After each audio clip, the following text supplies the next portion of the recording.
Hello everyone, तो हम लोग पहुंच चुका है बागान। देख सकते हैं पहुंचते ही हम लोग थोड़ा सा रेस्ट कर रहे हैं क्योंकि हम लोग पैदल आया है, बहुत ज़्यादा थक गया है। और मैंने यहाँ पे कारपेट दे दिया है दोनों बच्चों को बैठने के लिए।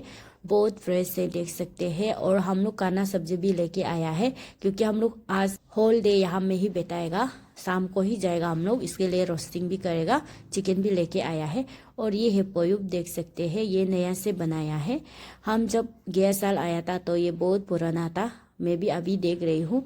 और यहाँ पे चाय बिता के रखा है मुनों का पापा ने। मुनों का मम्मी पापा भी आया है, वो दोनों अभी दूसरा जगह पे गया है। तो मैं अभी देख रही हूँ इसको, चाय अभी तक नहीं उबाला है। और गाइस आज हम लोग संतरा भी तोड़ेगा ले जाने के लिए नाहरलगुन।